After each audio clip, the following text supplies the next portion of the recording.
Je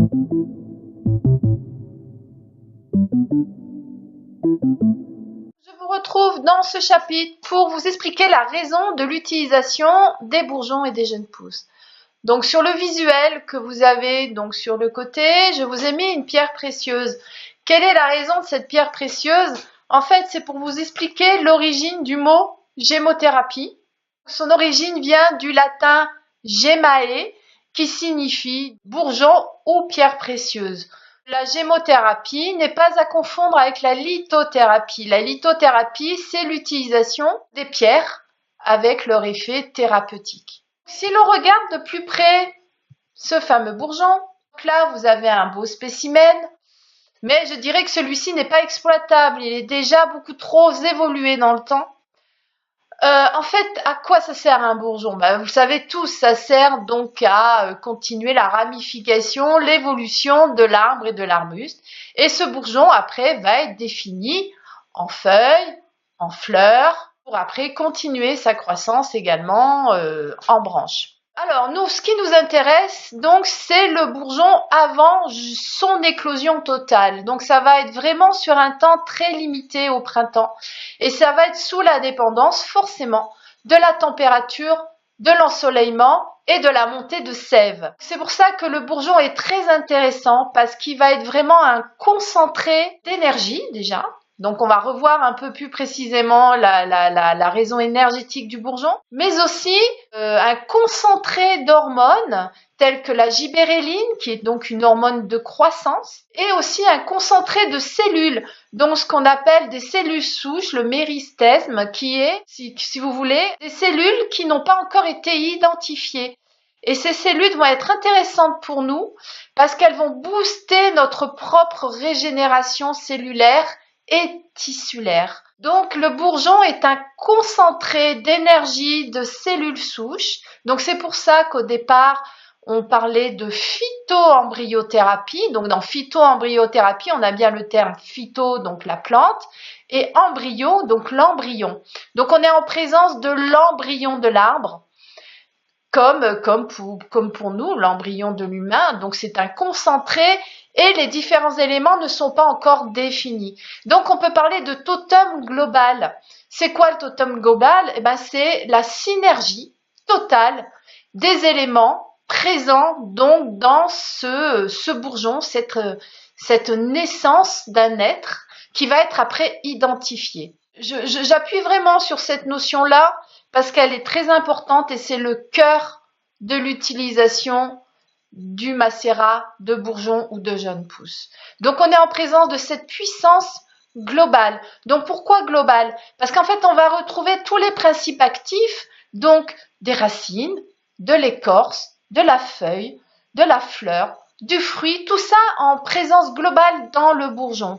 Alors qu'en phytothérapie classique, on va aller prendre indépendamment la feuille, la fleur, la racine pour avoir des substances bien précises. Là, on se retrouve avec une approche totale et en plus de ça, on va booster donc en fonction du terrain de l'individu. Donc je reviens encore sur cette notion de terrain. Donc vous avez ce petit book que je vous ai transmis qui vous permet quand même de mieux comprendre la raison pour laquelle j'insiste sur cette approche donc en gémothérapie. Donc, l'intérêt du bourgeon, c'est ça, c'est qu'on va être en présence d'une énergie qui va faire ce travail de fond, mais vraiment sans risque de surdosage. En plus, ça c'est très intéressant parce qu'on n'a pas ce risque-là, ce risque que l'on pourrait avoir en utilisant des huiles essentielles qui sont quand même des bombes. L'huile essentielle, c'est très puissant, c'est très fort, donc on va l'utiliser vraiment pour cibler un point précis. Alors que la gémothérapie, le bourgeon, c'est pas ça.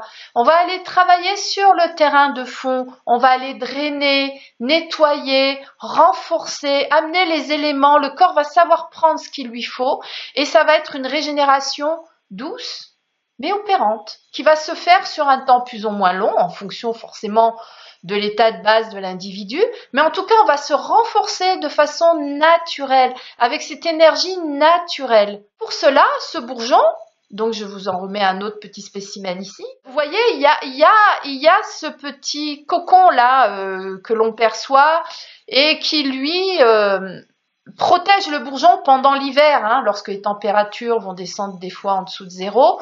Donc ça va permettre de protéger donc ce centre énergétique. Et nous, on va aller le cueillir vraiment juste avant le débourrage, comme ça, lorsqu'il va à peine éclore et qu'on va percevoir le coton. Pourquoi? Parce que là, on est vraiment sur le moment de la renaissance énergétique, de la montée de sève. Donc c'est là où il faut le capter. Donc pour le capter, on va le mettre donc dans un mélange d'eau. Donc on va utiliser 3 solvants. Donc ces solvants vont tous avoir un intérêt, vont tirer des principes actifs différents donc du bourgeon ou du jeune pousse. Donc on va utiliser l'eau, la glycérine, donc une glycérine végétale, et on va utiliser aussi de l'alcool. Voilà, donc tous ces solvants-là vont permettre de tirer tous les principes actifs dont je vous ai parlé du bourgeon et en même temps vont permettre de le conserver dans le temps. Donc l'intérêt aussi du macérat de bourgeon, c'est qu'on peut le conserver longtemps, il ne va pas bouger, on va toujours garder les mêmes principes actifs du bourgeon.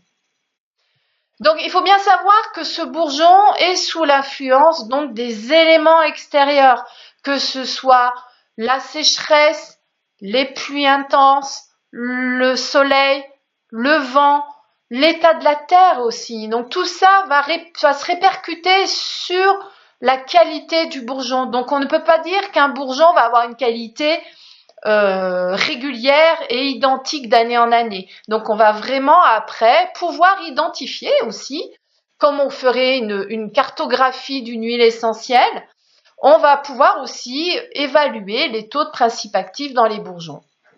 Donc ça va se faire plus précisément en laboratoire et on pourra dire cette année on a des bourgeons, par exemple le bourgeon de cassis sera beaucoup plus puissant en anti-inflammatoire que l'année précédente parce qu'il y aura eu l'influence de l'environnement où ce cassis aura poussé dans une terre beaucoup plus riche en oligo-éléments. Tout ça pour vous dire que ce bourgeon c'est vraiment une bombe énergétique et une bombe à principes actifs. Donc dans ces principes actifs, on retrouve, comme je vous l'ai dit, des hormones végétales, des protéines végétales qui elles aussi vont avoir l'influence sur le renouvellement cellulaire. On va retrouver des antioxydants, donc protection de la cellule, des vitamines, des minéraux et des principes actifs bien identifiés en fonction de chaque arbre et arbuste. Donc ça, on le verra plus précisément un peu plus tard. Je terminerai ce chapitre en vous disant que ce bourgeon a vraiment une approche globale. Donc, on va avoir une influence sur le terrain de l'individu, sur son mieux-être physique, mais aussi mental. Donc ça, je vais commencer à vous en parler un tout petit peu avec l'approche énergétique dans le prochain chapitre.